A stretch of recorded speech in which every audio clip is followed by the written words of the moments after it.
And what he had said to me was this. He's like, Simran, if you're driving a Ferrari down the road, you think people want to be you? No. He's like, they just want what you have. And that changed my entire mindset in that moment. It was like, no one wants to be this person. That everyone would love to be themselves. They just want the nicer things.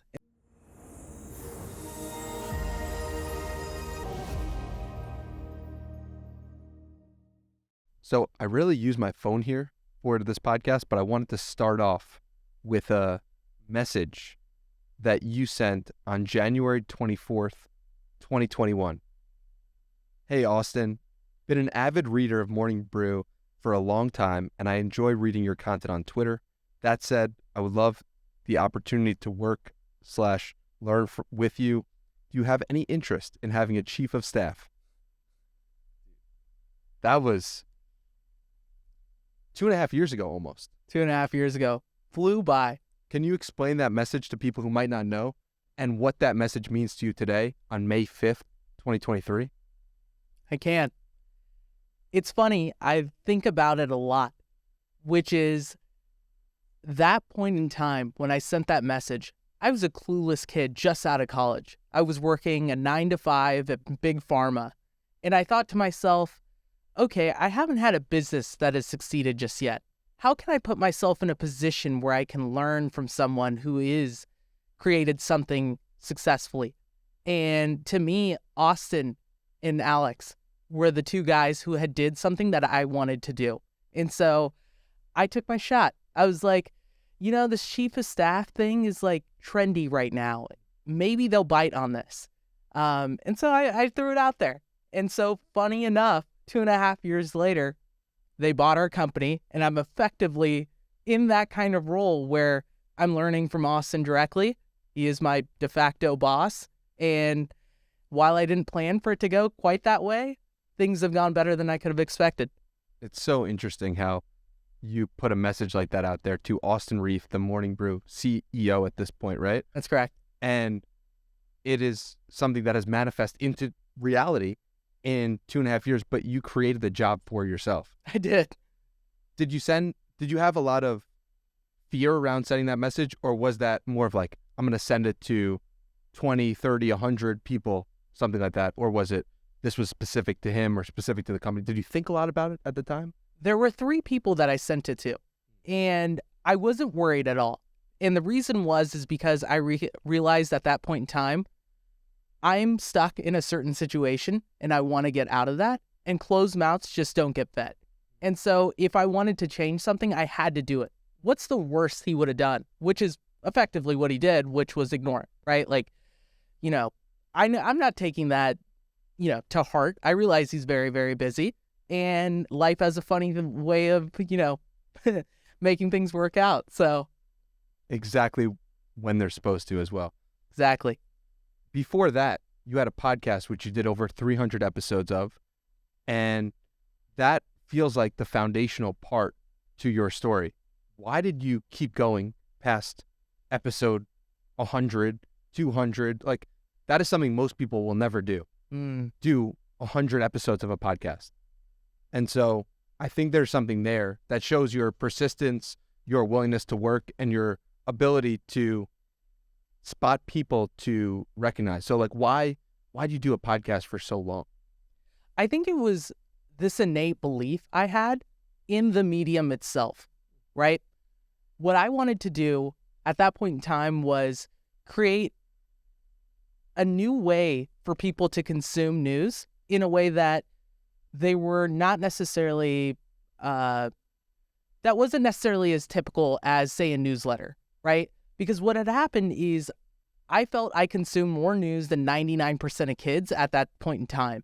I also recognized that misinformation and, there was a lot of mistrust that was taking place with the news at that point in time.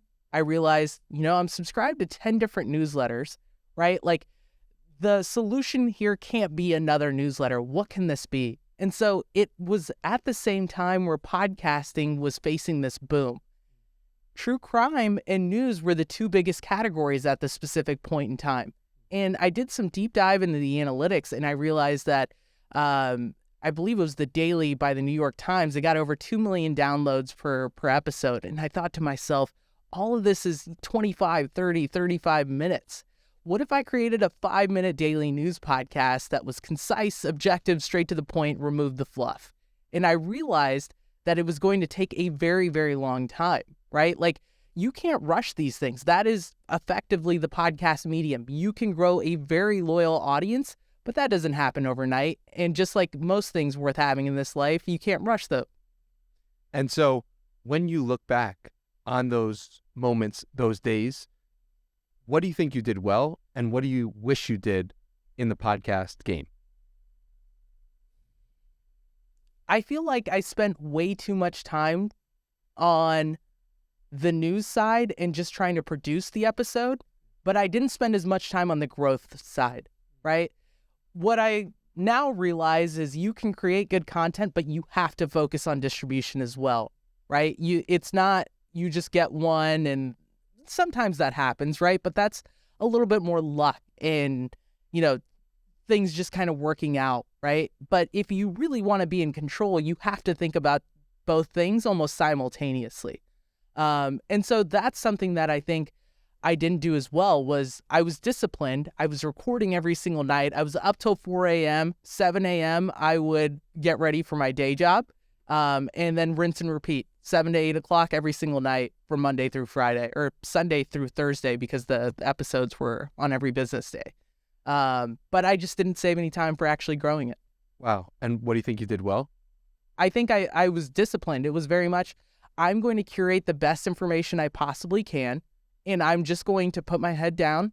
I'm not going to worry too much about the outcome, because if I just do it for a long enough time, I'm going to be someplace. What I didn't know what that would look like exactly, but I knew it would be better than where I was at that specific point. And where does the ambition to do that stem from?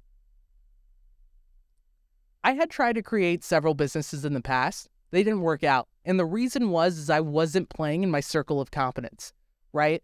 I was trying to create a tech business when I had no business creating a tech business, right? I didn't have a computer science and degree or engineering or whatever, right? And not to say I can't do those things, right? I've learned. But I spent way too much time in the thinking phase and not enough doing. And so this was a way for me to kind of flip it on its script. I was like, there is no thinking here. It is quite literally doing, right? There are no barriers to entry. This is all effort dependent. And this is very simple, right? At its core, I'm not trying to do anything complex. It's just taking the news, curating it, and doing it every single day, right? And I was like, something will come out of this.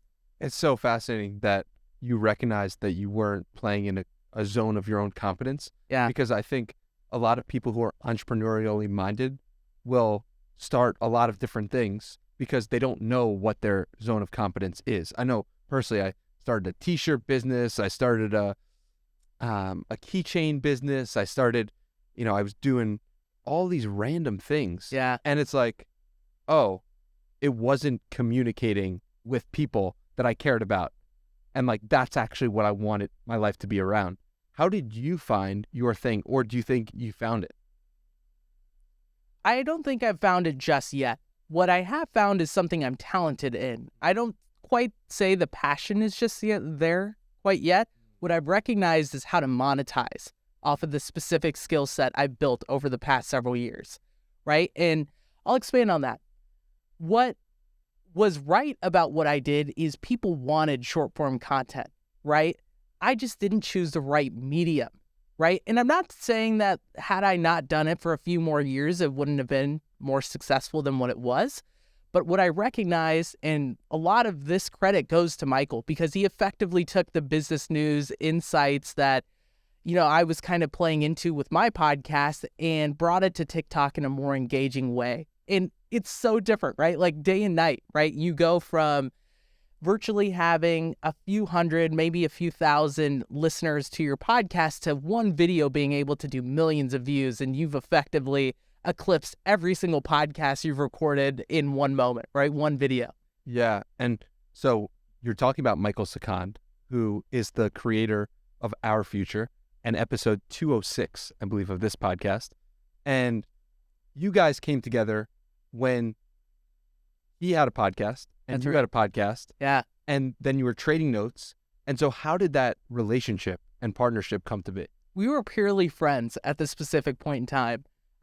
What ended up happening was the University of Michigan wrote an article about Michael, and it was this young, upshot kid who was interviewing C-suite executives at major companies. I was like, you know what? Let me just shoot him a message. What the hell is going to happen?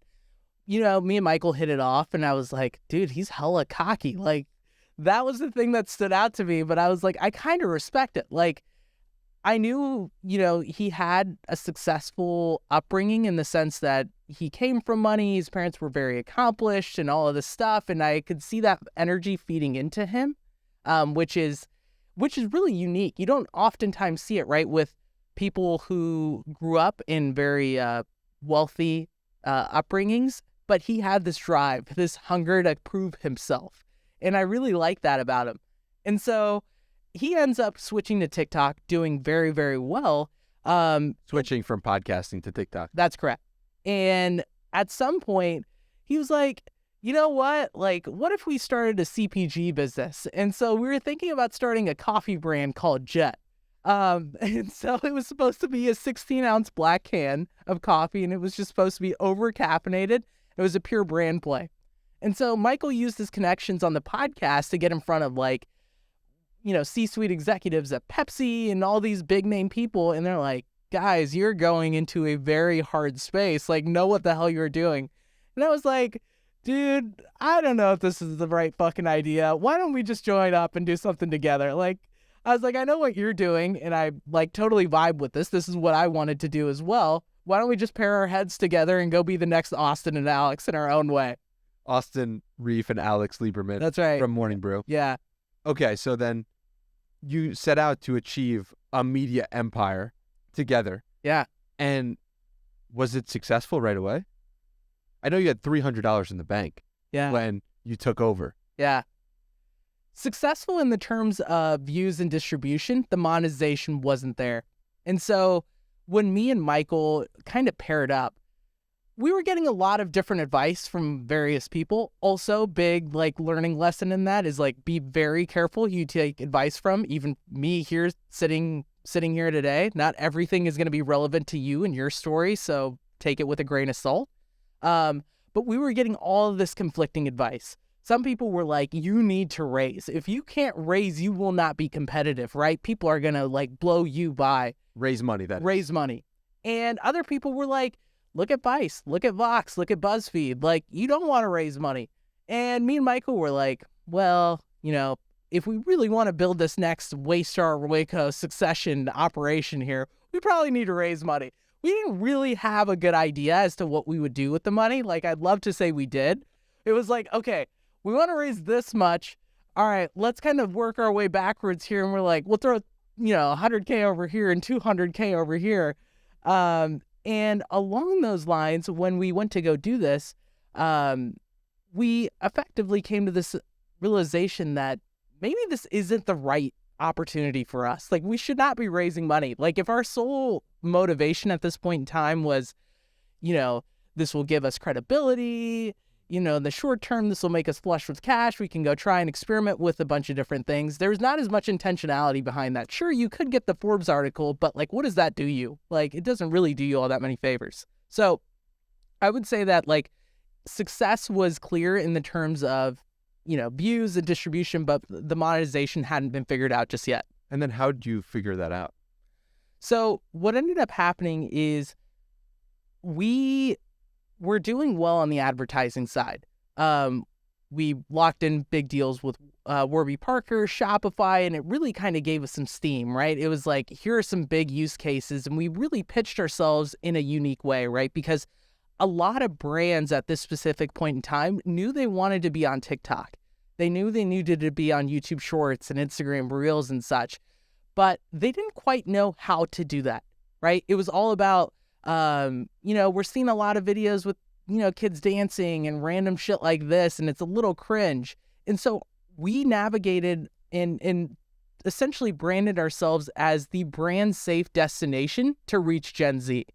Gen Z business. Yeah. Right? And so it was like, oh, we can kind of like calm their, hesitations here and it's a unique angle that not many people were pitching at this time. But what we realized is it was fickle, right? You could have really good months when it came to advertising, and you can have really, really bad months. And thank God, like, that was not our only like means of monetization now, because like the advertising market is like pretty bad. And so like along that came this agency opportunity, and we can dive into that. But that was kind of this really unique opportunity where we didn't really need to raise money anymore because the agency was cash flowing well, and we could funnel the money over to do a lot of the media things we wanted to do.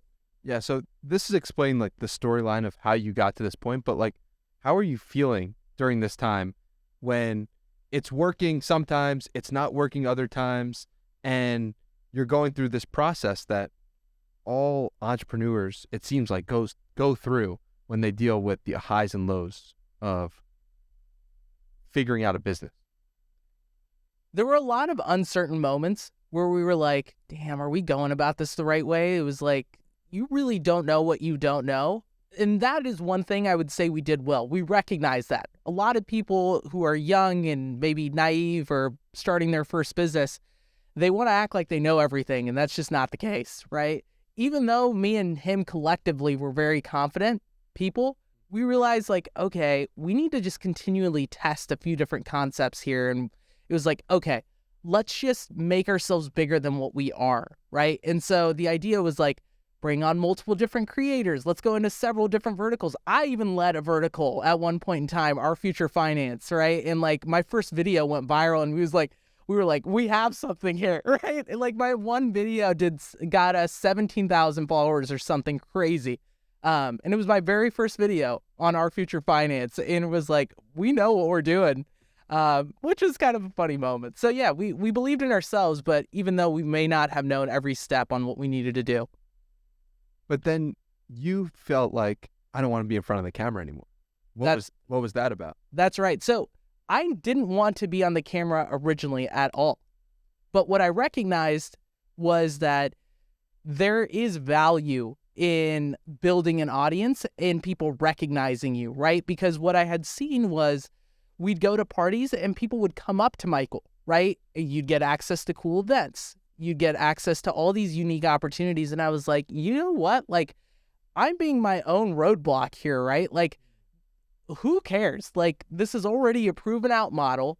Like, no one's going to come up to me and make fun of me or say something mean or whatever, right? Like those fears that I had in my mind of getting criticized or someone being like, dude, what the fuck is this kid talking about, or getting roasted in the comments. I was like, the benefits outweigh the risks I have or the fears I have in my mind. And so I'm going to just do it and see what happens. And so you did that, but then you decided not to do it later on.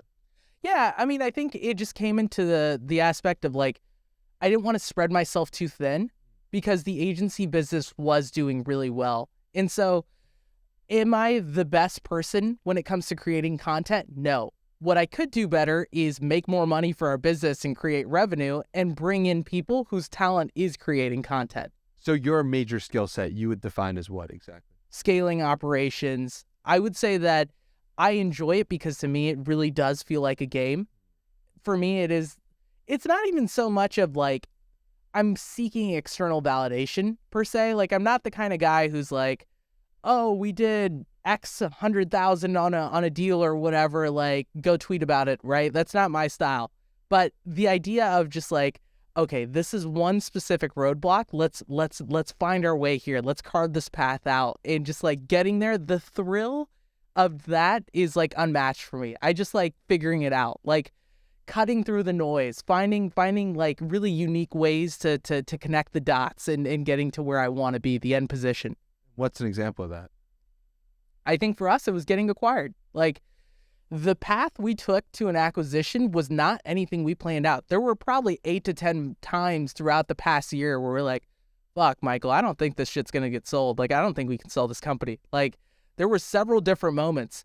But even though that wasn't the path we had planned out, right, we ended up to this end outcome. And I will say, like, this may confuse some folks, right, if you've listened to our journey, but for us, the goalpost had changed as well, right? When we realized the limitations with our business model, which was we didn't own our distribution, advertising was a little bit all over the place, the idea was not to build a standalone media giant anymore, It was to sell and become a part of someone who can de-risk us, right? And so it would have been like the Morning Brew thing was the perfect partner for us because we really did fit a hole for them. But even when we changed the goalpost, the path we took to get there was very different than what we were trying to plan out. Yeah, I remember listening to a podcast Yeah. you were in where you said it took 11 or 12 months for the acquisition to actually occur. And it's like, oh my God, that's like holding on to a vision for a long time. Were there moments when you were like, I don't want to do this anymore? Or like, I don't, in terms of, I don't want to be acquired by Morning Brew. I want to just do my own thing, or I want to be sold to a different company. There were several different other companies in the mix here. And I may not be able to call them out by name, but the mistake Michael and I kept making, and this is, it's funny to think back on, we'd have one really good call with Morning Brew, and we were like, oh yeah, like we'd start celebrating like this is a done deal now, and then something would come up, we're like, oh shit. And that happened to us like 4 times where we were just like we bought in, we're like already imagining, like Michael's thinking about his BMW, like we're all excited, happy, taking a walk around the neighborhood, just talking about what life is gonna be like after, and it just didn't work out. And so like that was a big learning for me, is nothing is finalized until pen hits the paper and actual documents are signed. That goes for sales. That goes for just about everything. Like, the worst thing you could do is have like really high expectations and not even get anywhere close to that. Yeah, I can only imagine what it must have felt like. And yeah, what made Morning Brew such a partner that made you so excited and so, like, obviously you had put out there to work with Austin 2.5 years prior, but why Morning Brew?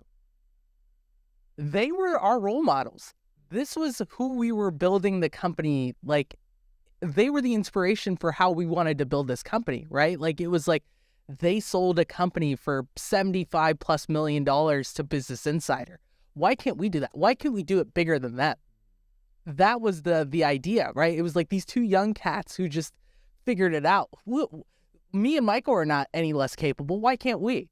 And so from that standpoint, it was like, okay, there are role models, but strategically, it's also a really good fit, right? Because they had newsletters down, so zone distribution, and they were focused on millennials.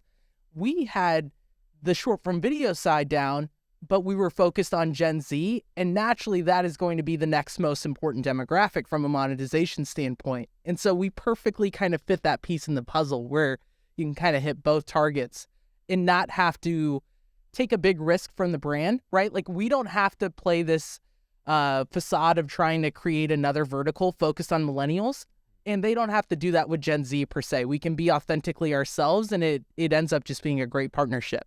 Does it frustrate you that Michael is the face of the brand, and when people think of our future, they think of him, and you are the unsung hero in many ways, and you are behind the scenes, pulling the strings, making the operations happen? And that's part of the reason why I wanted to have you on the show, because I'm like, this dude is doing so much behind the scenes and the world doesn't know, and you just need a little more light on you. Well, brother, I appreciate you having me, first of all, right? Probably should have said that in the first 10 seconds we started, but no, I would say that in the beginning, it did frustrate me a little bit, but this was because I was used to kind of being the main character in all my other ventures. I had never taken the back seat to anyone before. But what I realized is, like, this was Michael's inception. He is the one who came up with the idea and set up the foundation, the ground floor for us to actually be successful.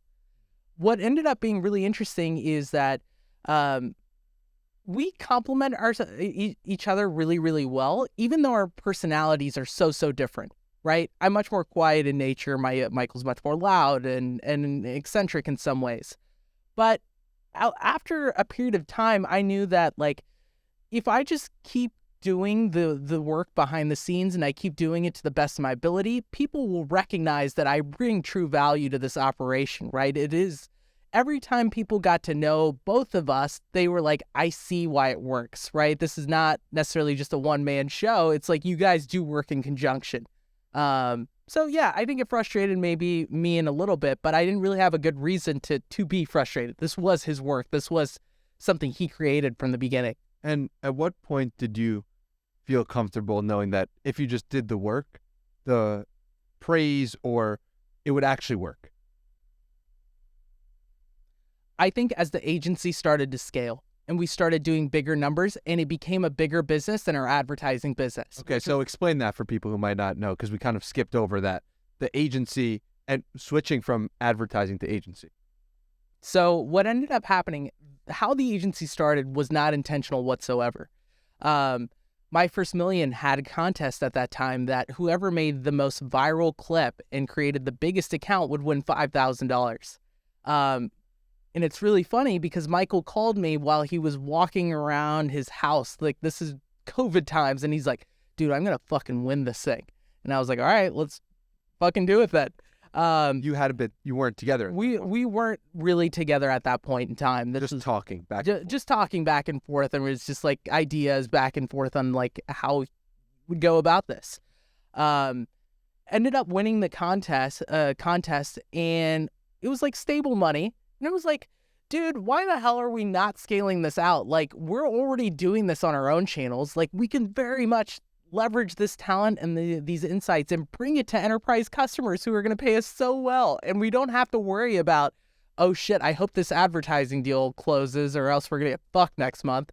And so that ended up being the first piece. Then I ended up winning the entire HubSpot contract. So we got all of their original, shows, did deals with other folks as well. And it just became this opportunity where I realized it's like, okay, now it's not just me doing the operations behind the scenes and keeping, everything above the water, but I am actually creating revenue for this business. It was the fact that I could now tangibly see it in numbers that gave me the confidence to be like, I just need to keep at this for long enough, similar to the podcast thing, and people will see it. And how do you source the deals? Like, how do you go about creating deals and making them? Because really that's the heart of your skills, I feel like, is connecting people and making deals happen. How do you go about doing that? Are you saying on the advertising front or the agency front? Both. I'm asking this question because I know there are people who would like to connect with big companies or big podcasts, and they want to work with them in some capacity, but they don't find that they can actually connect with them. So how do you go about doing that? And how would you go about doing that today? Maybe if you didn't have a team built out. If I was starting on ground zero, right? I had no credibility.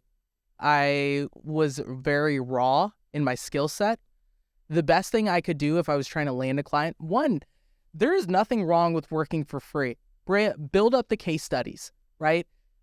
Kind of work out the kinks. Find out the things that you need to do better at before you approach that client, that your dream client, right? Because the worst thing you want is having that opportunity and not have done the real preparation needed to succeed and then losing out on what it could have been a real successful partnership. So what I would say is work for free, build out the case studies, do really good work, fine-tune your processes, and then the biggest cheat code for us back in the day, and not as much anymore because we kind of have the Morning Brew name behind us, so it's not as much, we don't have to be as scrappy per se, with like the credibility is already built in, people want to work with us. But I would create sample clips and just send them, do the free work, and that is how you get people's attention, right? It is like, hey, love your brand, look at these 2 videos I made for you. If you find this interesting, let's have a conversation, 15-minute chat, you down. Another cheat code to closing deals that I love, right, is creating FOMO. And this was the biggest hack in our business when it was trying to raise money or when it was trying to close big deals. And it was all one line. What I realized is people respect the hustle, but they don't necessarily respect the desperation, right? You can't make it sound like you're so dependent on this deal or this opportunity to sustain your business or your livelihood. And so even when we were raising, it was like, we got one round left. We got one spot left in our round. Let me know if you're down, right? If it was business, it was like, we got one spot left this month, and one spot left this quarter. If you want in, all good. If not, let's revisit next quarter. Like, I don't really give a shit, right? And that is like the biggest cheat code for getting people to respond or actually like giving a shit. It's like, oh, damn, they must be doing well. Dude, it's so true. Even for this podcast as well. Yeah. I've noticed that as I've gotten bigger and bigger guests, I care about getting other bigger guests less. And because I'm caring less about getting this next guest, they're more likely to come on and agree to the podcast because they could sense it in my approach. It's not a long, drawn-out message. It's just, a few lines of like, yo, what's going on? I've had this person on, and I've had this person on.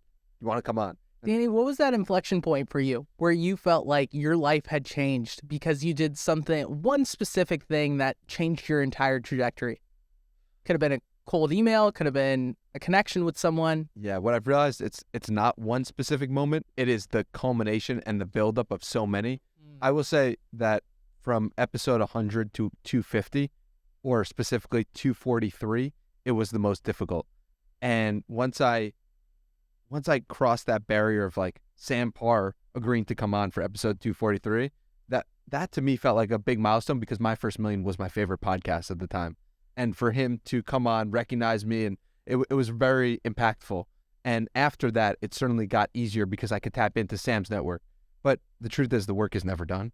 And the truth is it's like just because you get a big guest, like most recently for me, Andy Frisell, it doesn't mean you can stop. It's like that's just more of a reason. That means you have to go harder now. And yeah, I think that's been the journey. And what's so cool and interesting about knowing you and being your friend is how you are able to ask such thoughtful and interesting questions. I've noticed that time and time again, and I think that really is part of your skill in closing these deals. What makes you such a great listener, and how or when did you realize the importance of asking questions? Well, first off, thank you. I think it was I was around a lot of people growing up who just loved to talk, right? And I was like, there's a lot of value in just sitting back and listening and actually thinking and then creating or crafting a response that actually addresses the points the other person is making. So for me, in the same way, it wasn't like a specific moment. It was like this skill that I kind of built throughout childhood and then growing up and then even in like when I was working my 9 to 5 in big pharma, right? That was what separated me out from everyone else, right? I was the youngest senior analyst promoted to my position. And it wasn't like I was kissing ass or like going out of my way. It was just like sit back, learn, pay attention, do the work behind the scenes, and then do the best job possible based on what I think their true intentions are. Powerful, man. Yeah. That's really powerful. Is there anything you could give to people as way of tip or a hack to think about becoming a better listener or asking better questions? How can people apply this to their own life as well?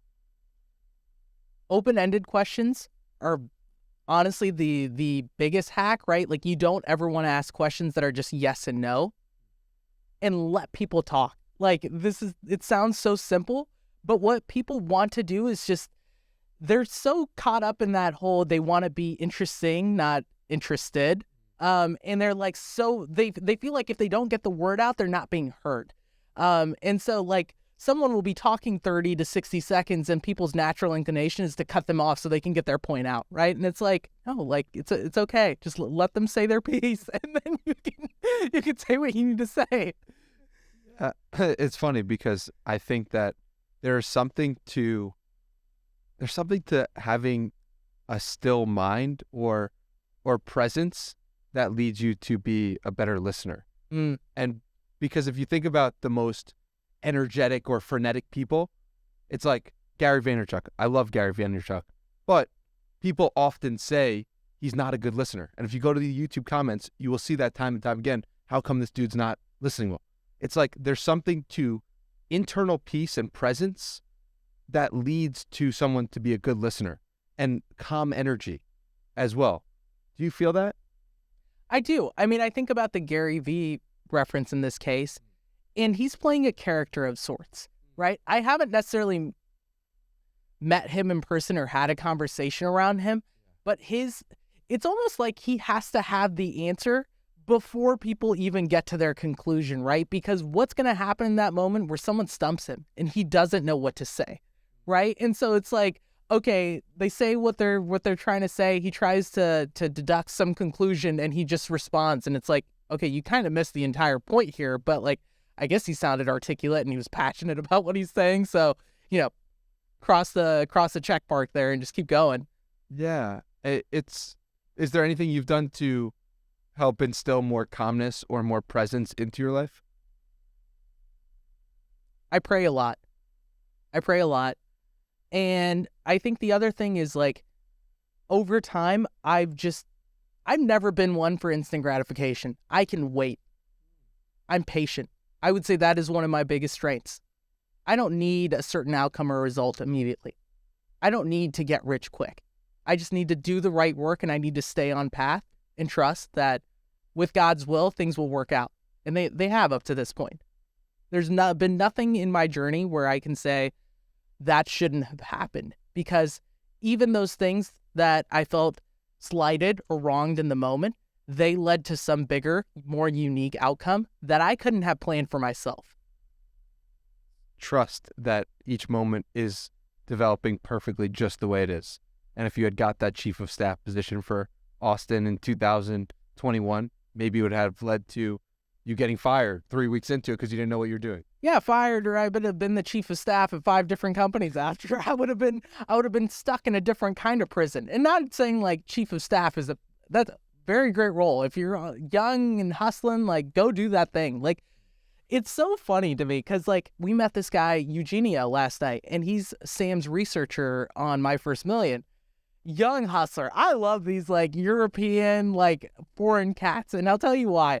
Like, there is nothing stopping them in their tracks. When they want something, they are relentless. It doesn't matter what part of the world they're in. It doesn't matter what their upbringing was like, rich, poor, whatever. There's this innate hunger. I don't see that in a lot of Americans. They just want that. They just want it so freaking bad. Yeah, why do you think we've lost that? I think we get content. I just want a peaceful life. I guess it also, like, this is a more nuanced conversation because, again, it comes down to, like, what is their true intention, right? I think for a lot of people, it's like, if they're naturally ambitious, right? Like, they want wealth for a specific reason, right? It's external validation. It's accumulation for the sake of buying a big house or a big car. These things can keep people driven.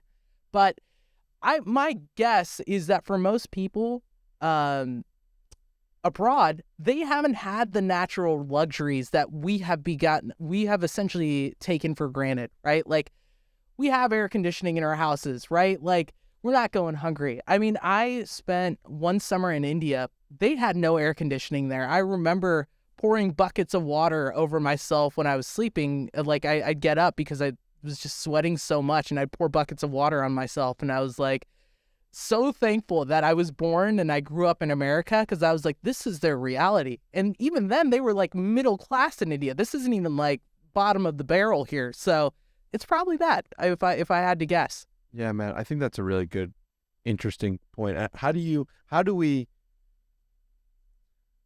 steer the conversation more towards like doing difficult things and help people realize how good they have it, but also how much they shouldn't take for granted the opportunity that they've been given by living in the United States or in some place where they have air conditioning and internet and running water? It's a really good question. This may sound cheesy, but I think it is a sense of self-reflection. We get caught up so much in the things we don't have, and that takes up so much of our mental real estate, and it makes us miserable as people, right? Because we are chasing these material objects in a lot of cases, and it's like, you may have everything, right? I haven't had kids, but I imagine, like, let's use someone as an example, right? Joe has, beautiful kids, beautiful wife, he has a house, he has a great paying job, and he's still thinking about the one thing he doesn't have, right? And it's like, no, like, you're still in that 1%. You've got it so good, like, in retrospect. So I think just taking moments, and I know this narrative is a little overplayed. Like, think about the kids in Africa who don't have this, right? Because it's like, you're not seeing those kids, so it's hard to like actually envision what that's like. But just taking moments to say, like, damn, like, I may not have this one thing, but the rest, like, my life's good. I wouldn't trade this for anything in the world, right? And if I don't have that one thing, it's either going to drive me till I do get that one thing, or I don't have it for a specific reason, which is like, in my case, I would say like God didn't intend for me to have this one thing, or there's something better out there and I just got to trust that it will come eventually. How much do you think marketing plays a role in that? Of here, you need this Rolls Royce to feel happy. Here, you need this cold plunge to feel happy. Here, you need and it's like, I mean, there's stuff that's good for you, not good for you, stuff that's too much, stuff that's not enough, but it's like, does marketing play a role in that whole thing? It's interesting. I think marketing can be a catalyst of wanting nicer things, and you see it. But I actually think that it's not something you would see in a YouTube video or TV or something that is actually driving you for those things. I actually think a lot of people are driven for these material objects based on what other people close to them have, right? If Joe has a Porsche, right? Joe's doing so well. I want what Joe has, right? I think it was something interesting. My uncle told me this. My uncle came from a really poor upbringing and then built a very successful construction company in Indianapolis. And he's actually who I learned so much from, because I didn't have my own dad in my life. He passed away when I was really young. And what he had said to me was this. He's like, Simran, if you're driving a Ferrari down the road, you think people want to be you? No. He's like, they just want what you have. And that changed my entire mindset in that moment. It was like, no one wants to be this person. That everyone would love to be themselves. They just want the nicer things. And so I really do think it is like more driven around the people near you versus like some marketing ploy, some ad you see or whatever, just scrolling through IG per se. Yeah, but the people close to you are now greater than ever and further away than ever. So it's like the people close to you in mind is like your favorite influencer who's posting about their new yacht or whatever. And it's like, well, now that changes who's close to you and it changes what you actually want. Is there anyone that specifically makes you feel that way from someone you follow? I think no. Like, and this is the crazy thing, because I was talking to Sahil Bloom about this. Yeah. Episode 254, I want to say. Good memory, man. I don't even know if that's correct, but we'll find out. You'll get him scrolling. The marketing ploy. So he was saying how Instagram promotes a culture of keeping up with the Joneses, and how it's really hard for him sometimes to see people, because he thinks he wants that thing when he sees people have it and gets jealous. And I challenged him on that, and I was like, I don't feel that. And I don't feel that. I don't know why I don't feel that. I just feel happy or excited for that person. And it's like, I don't know. Do you feel that? You feel like you look at people and you're like, oh, I want that from that person? I used to be like that. Until? What happened? Until I got more religious. And then it kind of dawned on me that I was chasing so many things at this point in time. I thought true wealth would be the answer to all my life's frustrations with women and all of this other stuff, right? Like, I was always the chubby fat kid growing up, and I was like, man, if only I was rich, right? I thought that would just like change my entire life. And I was like, nah, like something innately kind of happened for me to realize like, okay, maybe the value or my true happiness doesn't lie in just like getting the nicer car or having, you know, the nicer house or whatever you would want to use in this context. It's almost like a sense of just content. Like, you should do things because you enjoy them, and there is some goal in mind that you may have, but like, don't make it all in one. Like, this cannot be what you live for is just for the nice car, right? Like, it should be like, oh, it's cool, this is fun, this is like something we can enjoy together with the family or something like that, right? But it should not be like the only thing driving you, because I know people like that. I was kind of like that for a time as well, and it's extremely toxic, right? It is like, I feel like in those moments, what ends up happening, and goes back to the expectation thing, is because you envision this image in your mind, and when you do get those things, it never lives up to it. Yeah.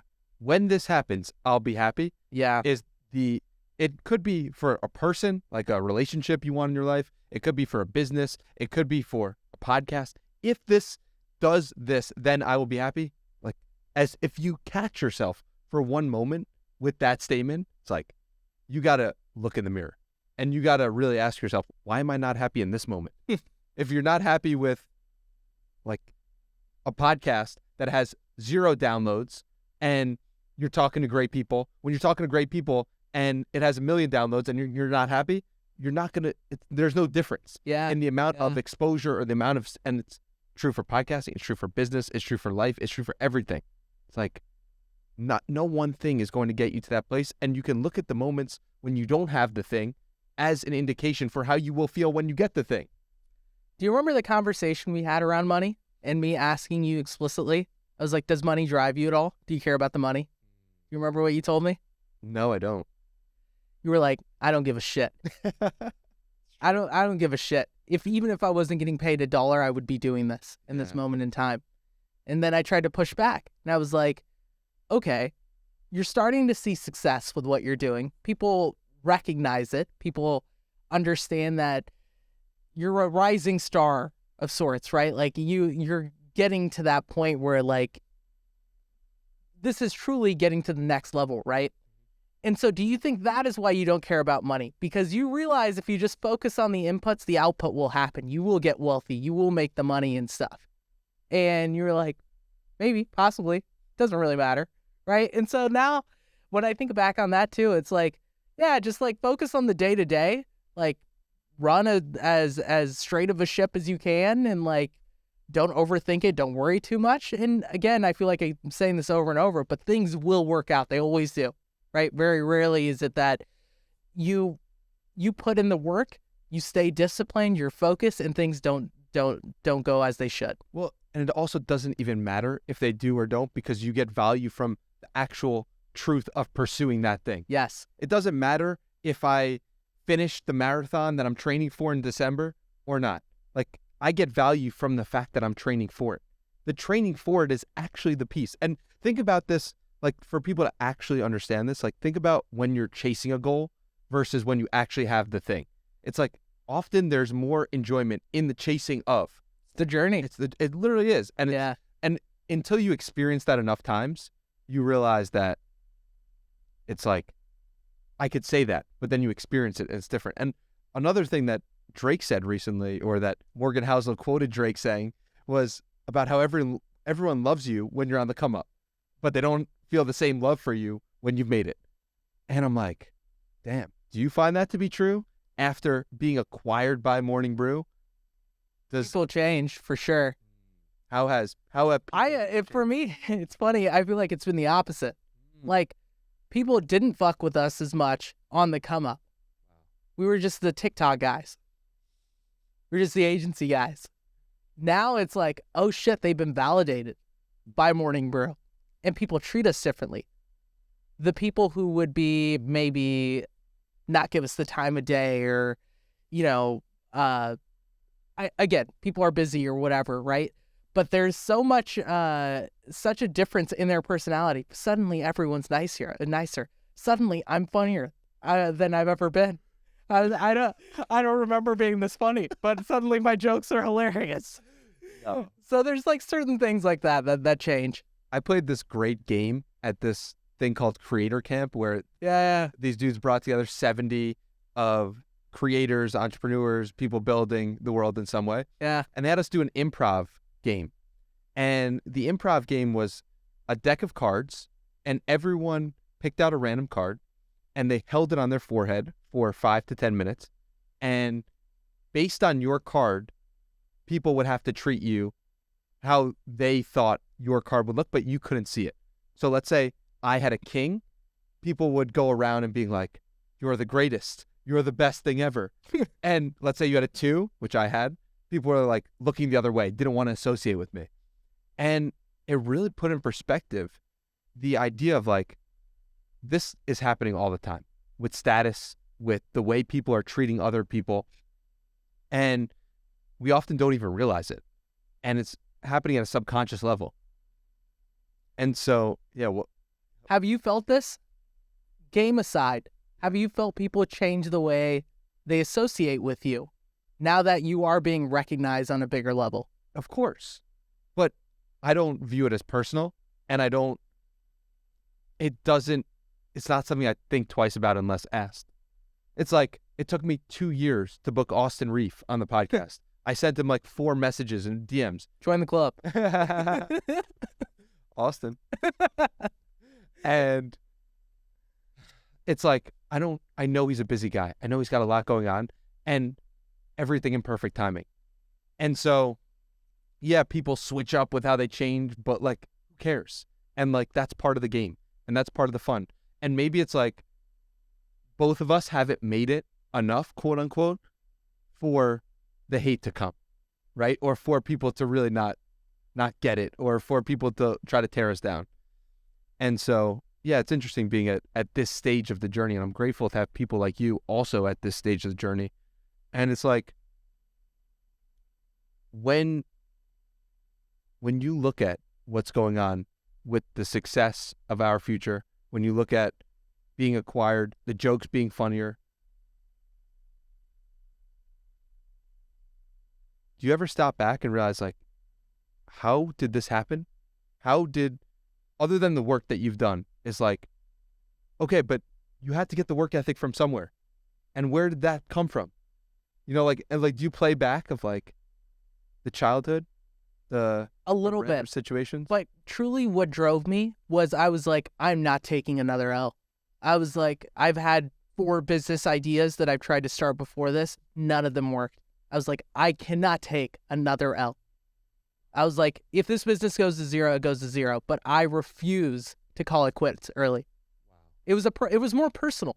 I was like, in retrospect, if you had told me that the first company I would sell is in social media, in influencer marketing, that world, I'd have laughed, right? But I chose it. I made my decision and I was going to see it through. I was not going to be like the podcast and quit early. It wasn't going to be like my other college ideas where I just started it. It's funny. I remember this moment. My college friends, you know, they would make fun of me, not to my face. They would do it behind my backs, and then my college roommate would tell me. And it was like, you know what, Simran starts so many businesses, and not one of them has worked. I've yet to see him turn a single dollar over.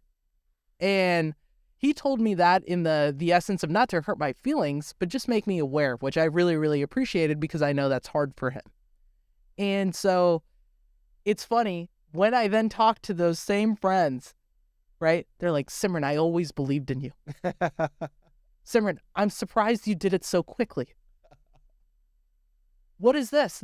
You've only been in our future for what, 1.5 years, 2 years? You're so different. Like I always had this feeling at Wabash that like Simran was gonna make it. Like you're different from the rest of the class. I was like, oh, really? Same kids. Totally changed up. Yeah. And my college roommate, and I'll joke now, right? And I'll tell him, I'm gonna be like, the same person that said this in this moment, they were like, can't even turn $1 around, to now being like, I always believed in you. And we'll just laugh because he's in the world of politics and he's like, yeah, that's just like, that is the reality of it. And to your point, you can't necessarily be sour because that will continue to happen as we continue to become more successful in our own crafts and our own, what our own vision of success is. But it's funny to have experienced that so early because it does change my perspective of how I approach things moving forward. For me, now I with our future, it's one of those things where I no longer have this thing where I need to prove people wrong. I've already done it once. I don't have to do it this way. Next time around, if I truly don't like the business, I don't have to stay, right? Like, I'm still very much driven and I want to see things through, but I don't have to prove anyone wrong. I've already did it once. And that in itself makes me way more confident than I was, say, this time last year. Yeah. It's funny. What sticks out to me about that is the commitment, that you made the commitment to yourself of saying, I am going to win at this. It sounds like you said, I will die trying or I will make this work. And all of the best things that have happened to me in my life have happened because I said, I'm going to die trying or this will work. And also about the kids, it's like people can't predict the future. I can't predict the future. You can't predict the future. What we think will happen is often so incorrect about people, about events, about different things in life. Like, we're just bad at predicting. And so it's important to keep that in mind if there are a person or people in your life right now who are saying, nah, what's going on?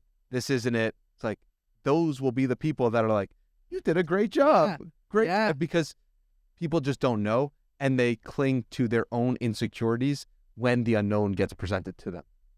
Sometimes you just have to truly burn the bridge. It is like there is no plan B. I refuse to go back to Eli Lilly. I will not go back to healthcare. I'm not taking a job. This is it. This is it. What I know now is we are making money. There's no reason why that should ever stop, right? Even if our advertising business line, kind of hit the shitter, we'll figure something else out, right? It is one of those things where once you figure it out once, it truly does. It's a game changer, right? Like, I don't, for you, it may have been the one big guest that you had always wanted, right? Or it was making your first dollar from podcasting and saying, like, I fucking did it. Like, this is, I can do it, right? Like, it may not always be fun. I may have to eat a lot of shit along the way, but if I stay with it long enough, it'll work out. Yeah, it's like the goal for everyone should be to get to the point in their own journey or their own habit where the veil gets unlifted. Meaning, it's like you meditate for 90 days and you see how you look at the world differently. And then you're like, oh, okay. I understand the value of what I just did. Or, I've been building this business, and you see the value that you've created for a company. You're like, oh, I see what I just did, and I can do that again. It's like the purpose of doing things that are good for you are to get to the point when you can actually see the results so that you can go back to that habit more, and so that the veil gets unlifted of a new reality.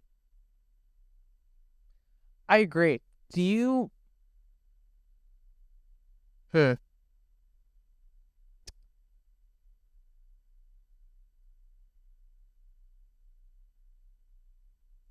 It's funny. Like, I'm sitting here thinking about what that new reality should be or what it needs to be.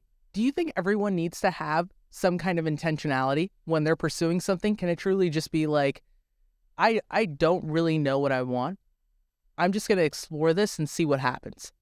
Sure. Yeah, I mean, like, think about like people who travel and backpack through Europe or something. Yeah. They're just exploring, seeing what happens, and maybe they have an intention for the trip, or maybe they don't. And then it's like, oh, wow, now I see different cultures. Now I see how they operate. Now I see a new perspective on my own culture that I came from.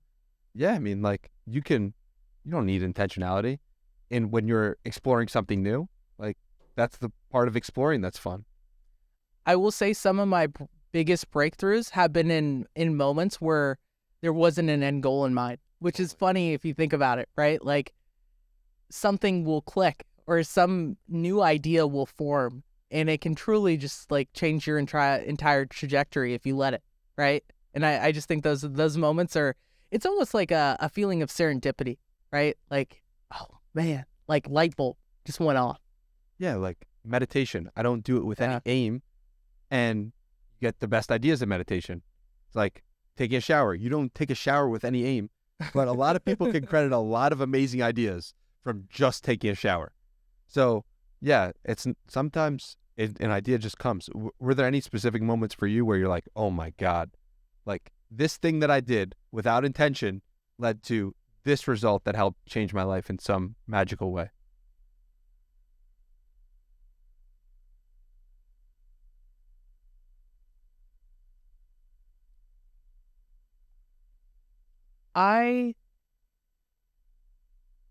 When I was younger, like I said, my dad had passed away.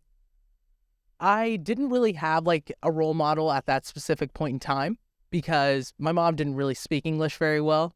And like I had a younger brother, the onus kind of fell on me, right? It was like to kind of figure out our family situation. And luckily our dad had put us in a good spot, but like I didn't really have like I didn't know the answers then. And, my mom had told me about this uncle that I had. And, he's like, you should talk to him. Like, you should just get closer to him and just kind of see, like, maybe he can be that figure in your life, right? Like, she kind of pushed me in that direction. And, like, at that point in time, I didn't really know that he was very successful and, like, he was doing well for himself.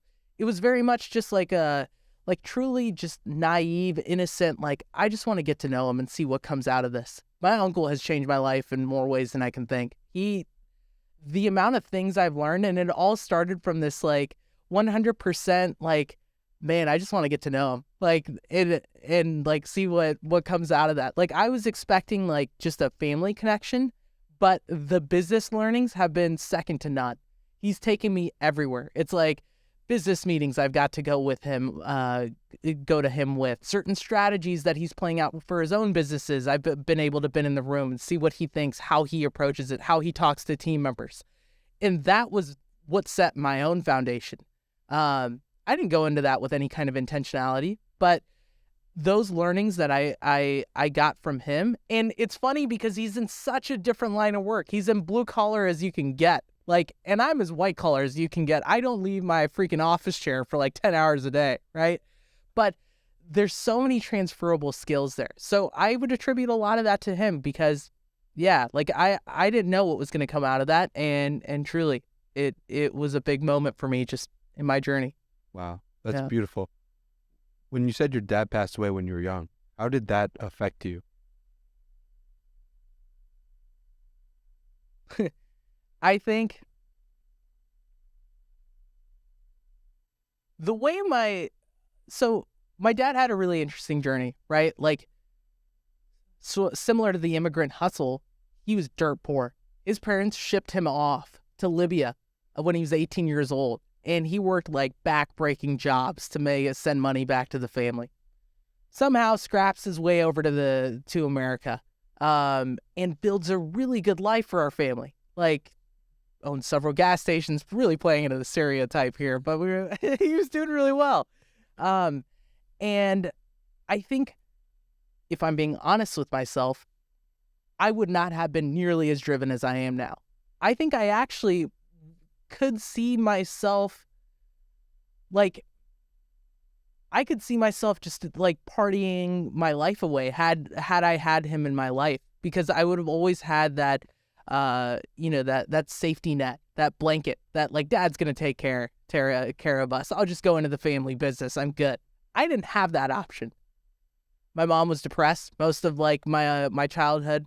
It was pretty wild when I look back on it. My brother didn't know the difference of like what was going on. And so I was like, this all depends on me. It was funny because at that moment in time, Indian family members are like, they kind of all backed away. My dad had this magnetic presence. He was the successful Indian man in the family who like everyone respected. Everyone wanted to be around. People would ask him for money. I still remember being like 5 or 6 years old and people would ask for money and he would give them money. And after he had passed away, everyone dispersed. Like, everyone had left. And it was like that learning moment for me very young, that like, when things are going your way, everyone wants to be around you. But when you hit those rough patches, everyone clears the field. And that left a moment on me. I could see just like how helpless I felt in that moment, because no one took me seriously. I was just this young kid. Like, my mom didn't know like English that well. My brother was even younger than I was. And I was like, that was a big driving factor for me at that point in time. It was like, I never want to feel like this again. So helpless. I want to be so successful that I essentially create so much, financial freedom for my own family and give them such a sense of security that my kids will never have to go through this if, for some reason something was to happen to me. And that was one of the biggest things for me as well. I just saw how family and friends, treated us in that moment of like a rough time or that weakness. And that was crazy for me. That is something I still think about to this day. Well, I have a lot of thoughts on this. So one thing is, you could see the magnetic personality that you have, and you could see where it comes from. When you say that about your dad, it's so, you really are you really just bring people in. And so it's incredible that seems like to be a genetic gift. And I'm sure something you've worked on, but it's like, it's like comes through you. And like, I got chills throughout my body when you said that. I'm like, oh my God, Simmy's just that. And then the other thing is like, I could see why it upsets you so much when you see the switch up from people. When you see the college friends of yours who were talking shit about you behind your back and now they're congratulating you. It's like, oh, that is the same situation that happened when your friends and family, when you were young, they switched up on you. And you're like, oh, I've seen this. But my pushback to this is like, there are people who will be with you in good times and bad. And don't lose hope of that. And trust me, bro, I'm one of those people for you. Thank you, brother. I'm hearing as I am for you, seriously. And it's like, yeah, just make sure you don't lose hope of that, and you don't, because that's what real love is. People who have your back in good times and in bad times, and especially in bad times. And they're hard to come by. So when you do find those people, you cannot let go. It's just funny to me because when I was young, I saw this for myself. I knew one day this would happen. Wow. I knew one day I would be successful. I didn't know if it was going to be business or what. I just knew I would be successful within my own right. I would be in a financial position where I was no longer dependent on anyone, right? And I knew people would treat me differently. It's funny, when we had sold, my mom had sent, some of the press articles to family or whatever. They call in congratulating, right? It was the same thing, right? Because now they see me, to your point, as like a newer version of my dad in a lot of ways. And so they're like trying to latch on because like in some ways, maybe it feels like I'm a meal ticket for them in the same way my dad was for them. Right. So I'm grateful to be in a position where like they now think of me in this way, because that means what I had imagined for myself, I'm on the track. That is the things I'm doing.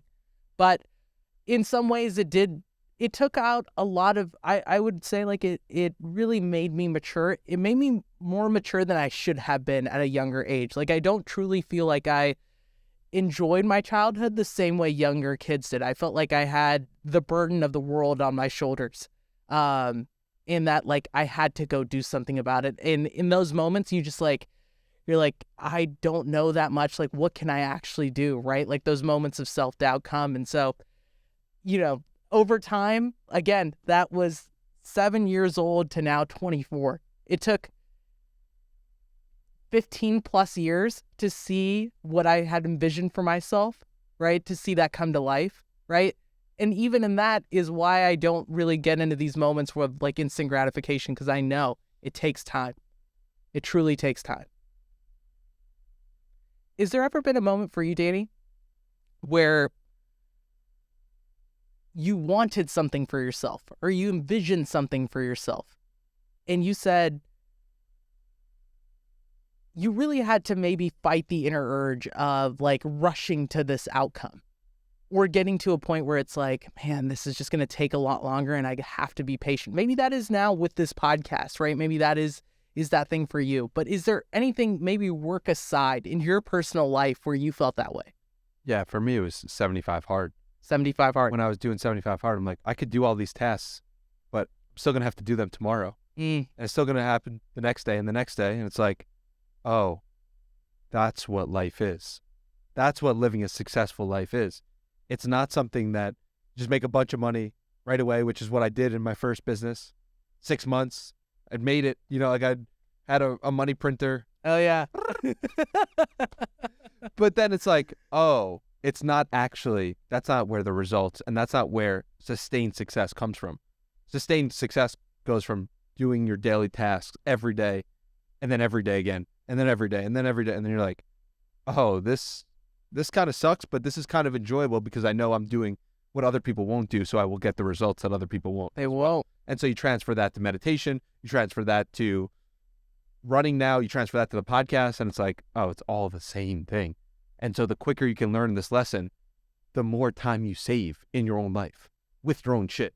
So no one forced me. No one told me I had to do 75 hard. I just realized I wasn't disciplined. I realized I was too instant gratification-y, and thus I couldn't get what I wanted, which was fulfillment, happiness at a deep level. And so you had it forced upon you, which that sucks. Like, that is in the worst way. But you did learn, one of the most important lessons there is to learn. With that context, it makes so much sense now what that moment must have been when you truly did meet Andy and got to interview him. I saw the videos. I supported, of course, and was very happy. But now I realize, because it was you had gone through the program that had, in a way, invoked a certain sense of discipline, maybe changed your POV on life, your approach, how you actually went about the things you were doing, and then seeing the person and actually connecting with them one-on-one to the person who kind of inspired a lot of this for you. Must have been an amazing moment. It was. Who is that person for you where if you got a chance to speak to them, shake their hand, you would say, you've affected my life so much, and I can't thank you enough. And for them, if they were to recognize you in that moment, who would that be for you, of being like, you're great at business, or you're great at what you do?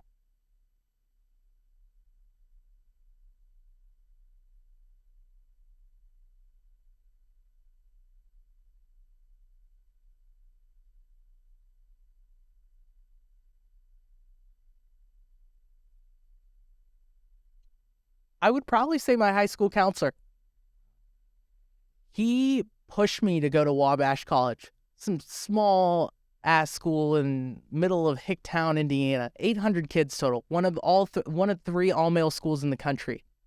Super funny. I walked in and I go to Mr. Shelbourne and I say, this is the life I want for myself. How do I get there? What school's going to help me do that? It's like, have you ever heard of Wabash? I was like, nah. Like, well, what is Wabash? Like, it's a really small school. I'd never heard of this. He's like, go take a visit. He's like, tell me what you think. I go to Wabash College, and at this point in time, I hadn't done any research. Like, I just showed up, right? Like, with me and my mom. They're like, yeah, this is an all-male school, like, and all this stuff. And I was like, dude, he has to be fucking with me. Like, what is he trying to say? Like, I was in that moment, like, yo, like, he did me so dirty. Like, I'm at this random ass school. Like, what the fuck am I doing? Like, they're like, they had male cheerleaders, of course, and all this other stuff. And, the people really uptight, the students, they're like, Wabash always fights. That was their logo and their slogan. And these people were seriously bought in. And I'm like, I don't fucking get it. So I go back and I'm like, Mr. Shelbourne, like, I don't know why you sent me there. That was like a complete waste of my time. And he's like, did you see how focused they were? Did you see how driven everyone was for their respective goals? Did you see that there were no distractions? Everyone worked really hard in the week, and then they had fun on the weekends. Think on that. Sleep on it. And I was like, okay. So went back home, and I was like, he's so right. Like I keep talking about wanting to be this really successful person, but I have to do the work now. I have to make the sacrifices. For me, I can't go to a big party school and get absorbed in that culture. I need to be unique. And in my case, being unique meant just totally doing something so different. Every one of my friends questioned my decision. They're like, why are you going to Wabash? That's the all-male school. What the hell are you doing? Like, you're not going to have any fun there. And I was like, that is the point. Like, I don't want to have fun. I want to do the work. And so he is who I would give that credit to, because he knew what I actually needed. And he realized that, like, to steer me in that direction, he was going to have to. It's funny, now I talked to him recently, and I was like, Mr. Shelbourne, like, thank you so much, because Wabash had made a profile on me after the sale. I saw, linked below. Oh, thank you. And he's like, I'm so glad things have worked out. And I was like, Mr. Shelbourne, you get all of the credit. I would not have done this without you. And he tells me, he's like, Simran, you were the only kid I recommended to go to Wabash, like in your class. And I was like, wow, that's crazy. That one conversation just totally changed my life. Yeah. I don't want to have fun. I want to do the work. I want to do the work. That is the statement we are closing this podcast on. I like to end these podcasts with challenges for people. Let someone know where they should take this conversation and do something in their own life with the information we've given. Does a challenge come to mind from everything we've talked about or something we haven't covered yet? I challenge everyone to take one calculated risk. Some idea that you've been thinking about. Something you wish you could be doing. And craft a little bit of time, maybe some money if that's what's required, and spend a few hours doing it. You don't have to leave your job. You don't have to leave school. You don't have to sacrifice or compromise on what you're doing. But actually take the time and energy and just devote a few hours and see what that does for you. It can change your entire life. It could be that side hobby that you didn't know could turn into a business that could replace your income you're making from your job. And, 6 months later, watch where you might be. Could be a podcast, could be anything. Take that calculated risk. Do the thing you really want to do. Love that so much. Thank you so much for your time. Brother, thank you for having me. This was a really special conversation. We went to deep places that I haven't learned. I didn't know. Being your friend, I slept on your couch, and I'm so grateful for that. And you're welcome anytime. And it's cool to go to a place where I didn't know these things about you, and I'm excited and I'm grateful that you were willing to talk about them on this podcast. Really special conversation, and I'm really grateful for you. And before we close, I want to say one thing. You guys get to see the public version of dating Miranda on this podcast. I shit you not, he is like this in person. He is one of the most authentic, genuine people you can meet in real life. And I wish everyone has a buddy like Danny, because truly they're there for the long haul. Seriously. Thank you, man. I appreciate you. Your Twitter linked below, your LinkedIn linked below as well. Anywhere else we should send people? Twitter and LinkedIn. If you're in Austin, Texas, give us a shout. Come say what's up. Hell yeah. Hell yeah. Please do. Thank you so much, man. Thank you, brother.